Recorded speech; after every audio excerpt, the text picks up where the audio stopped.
Frères et sœurs, rappelons-nous ceci. Le regard de Dieu ne s'arrête jamais à notre passé plein d'erreurs, mais il regarde avec une confiance infinie ce que nous pouvons devenir. Dans notre vie quotidienne, il est si facile de se laisser submerger par nos erreurs passées, par nos échecs et nos imperfections. Cependant, la vision que Dieu a de nous est radicalement différente. Il ne nous juge pas sur la base de nos fautes, mais il voit en nous le potentiel et les promesses de ce que nous pouvons devenir.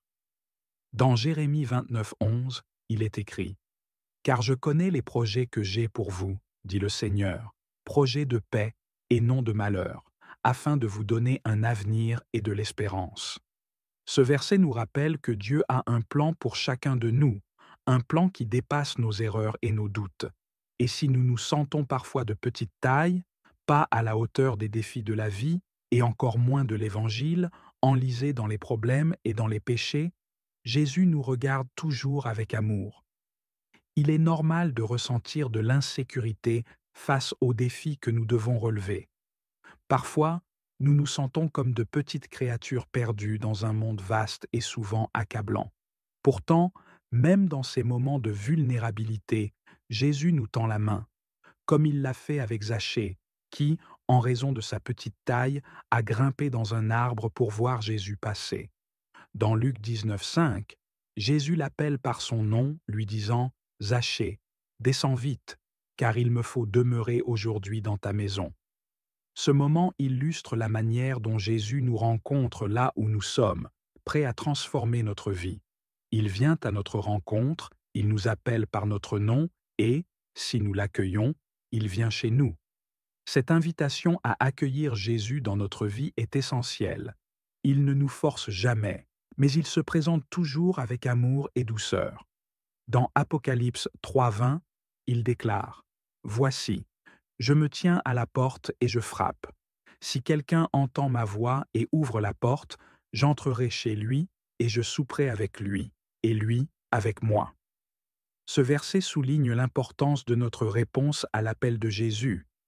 Il désire entrer dans nos cœurs, partager nos joies et nos peines et nous offrir sa paix. Alors nous pouvons nous demander: comment nous regardons-nous? Nous sentons-nous inadéquats et nous résignons-nous, ou bien est-ce précisément là, quand nous nous sentons découragés, que nous cherchons la rencontre avec Jésus? Il est crucial d'examiner notre propre regard sur nous-mêmes. Souvent, nous sommes nos plus grands critiques. Nous avons tendance à porter un regard sévère sur nos erreurs, à nous juger durement et à nous sentir inadéquats. Cependant, c'est précisément dans ces moments de découragement que nous devons tourner notre regard vers Jésus. Dans Matthieu 11:28, il nous dit: Venez à moi, vous tous qui êtes fatigués et chargés, et je vous donnerai du repos. Ce repos est une promesse de réconfort et de renouveau, un appel à déposer nos fardeaux à ses pieds.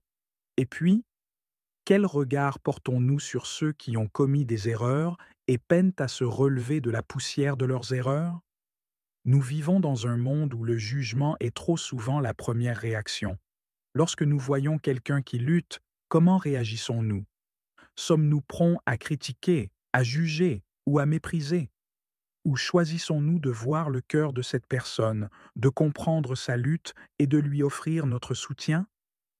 Dans Galates 6:1, il est écrit: Frères, si un homme est surpris en quelque faute, vous qui êtes spirituels, redressez-le avec un esprit de douceur. Ce verset nous appelle à agir avec compassion et gentillesse, à tendre la main à ceux qui sont dans le besoin. Est-ce un regard d'en haut qui juge, méprise, qui exclut?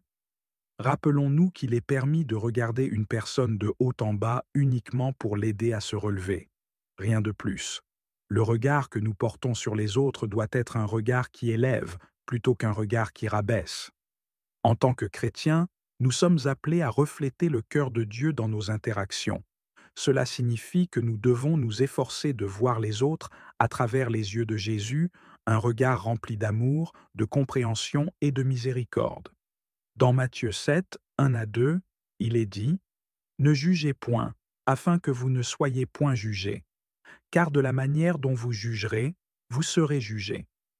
Ce passage nous rappelle l'importance d'adopter une attitude de grâce envers les autres.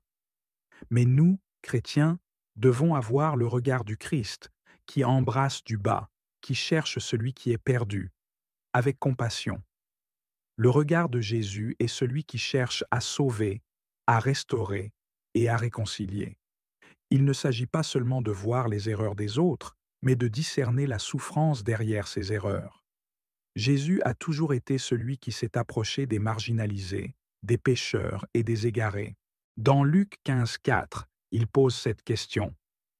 Quel homme parmi vous, s'il a 100 brebis et en perd une, ne laisse pas les 99 dans le désert et ne va pas après celle qui est perdue jusqu'à ce qu'il la trouve? Ce verset illustre le cœur de notre Sauveur. Il ne néglige jamais celui qui est perdu. Cela est, et doit être, le regard de l'Église, toujours, le regard du Christ, non le regard condamnateur. L'Église est appelée à être un reflet de l'amour de Christ dans le monde. Cela signifie que nous devons nous efforcer de créer un environnement où chacun se sent accueilli, aimé et soutenu. Dans 1 Pierre 4,8, nous lisons « Ayez entre vous une ardente charité, car la charité couvre une multitude de péchés. » En cultivant l'amour et la compréhension au sein de notre communauté, nous pouvons créer un espace où les gens se sentent libres de venir à Jésus sans crainte de jugement. Prions Marie, dont le Seigneur a regardé l'humilité, et demandons-lui le don d'un regard nouveau sur nous et sur les autres. Marie, la mère de Jésus, est un exemple parfait d'humilité et de disponibilité. Elle a accepté l'appel de Dieu avec un cœur ouvert, et son regard était toujours tourné vers son Fils. Dans Luc 1er 38, elle déclare « Je suis la servante du Seigneur, qu'il me soit fait selon ta parole. » En priant Marie, nous demandons son intercession pour que nos cœurs soient transformés et que notre regard sur nous-mêmes et sur les autres soit empreint d'amour et de miséricorde. Au nom du Père, du Fils et du Saint-Esprit. Amen. Seigneur Dieu, nous te demandons pardon pour nos erreurs, nos négligences et nos péchés. Purifie nos cœurs et nos esprits. Aide-nous à lâcher prise sur les soucis de la journée, à nous libérer des fardeaux qui nous pèsent. Donne-nous la paix intérieure pour nous endormir sereinement, sachant que nous sommes entre tes mains. Seigneur, nous te prions pour nos familles et nos amis. Protège-les durant cette nuit. Que ta lumière les entoure et que ta présence les réconforte. Accorde-leur la santé, la sécurité et la paix. Que chaque personne qui nous est chère soit enveloppée de ton amour. Nous te prions aussi pour ceux qui souffrent, pour ceux qui sont seuls, pour ceux qui traversent des épreuves. Que ta compassion les touche, Seigneur. Que ceux qui se sentent perdus trouvent refuge en toi, et que ceux qui sont dans l'obscurité voient une lueur d'espoir. Accorde-nous, Seigneur, un regard plein de miséricorde envers ceux qui ont commis des erreurs. Donne-nous un cœur ouvert pour aider ceux qui peinent à se relever. Que notre regard soit celui de Jésus, qui voit au-delà des faiblesses et des échecs, qui tend la main avec amour et compréhension. En cette nuit, nous te confions également nos enfants. Protège-les de tout danger et guide-les sur le chemin de la sagesse. Que leurs rêves soient remplis de ta paix et de ta lumière. Aide-nous à être des exemples de foi et d'amour pour eux, afin qu'ils grandissent dans ta vérité. Seigneur, nous te remercions pour Marie, notre mère, qu'elle intercède pour nous et nous aide à porter un regard d'amour et de compassion sur les autres. Apprends-nous à voir avec les yeux de l'humilité et de la bonté, à accueillir ceux qui sont rejetés et à aimer ceux qui sont dans le besoin. Alors que nous nous préparons à dormir, remplis nos cœurs de ta paix. Que les angoisses de cette journée s'effacent et que nous trouvions le repos en toi. Réveille-nous demain avec un nouvel élan, prêt à vivre selon ta volonté. Nous te prions pour toutes les intentions de notre cœur, celles que nous portons silencieusement. Écoute nos supplications, Seigneur, et exauce-les selon ta sagesse infinie. Seigneur, je reconnais que le pardon est un chemin difficile à parcourir. Souvent, je me trouve en proie à des ressentiments, à des blessures anciennes qui m'empêchent d'avancer.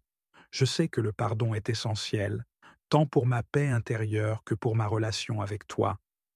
Dans l'Évangile selon Matthieu, tu nous rappelles que si vous ne pardonnez pas aux hommes, votre Père ne vous pardonnera pas non plus. Matthieu 6,15. Aide-moi à comprendre la profondeur de ces mots. Aide-moi à saisir que le pardon libère non seulement ceux qui m'ont offensé, mais aussi moi-même. Seigneur, je te demande de m'apprendre à pardonner. Apprends-moi à voir les autres à travers les yeux de ta miséricorde. Donne-moi la force de laisser aller les blessures du passé. À chaque fois que je ressens la douleur de l'injustice ou de la trahison, rappelle-moi de t'inviter dans cette douleur. Que je puisse voir en chaque offense une occasion de grandir dans l'amour et la compassion. Seigneur, je me souviens des paroles de Jésus sur la croix. Père, pardonne-leur, car ils ne savent pas ce qu'ils font. Luc 23, 34. Donne-moi, Seigneur, cette même capacité à pardonner, même lorsque l'injustice semble insupportable. Au nom du Père, du Fils et du Saint-Esprit, Amen.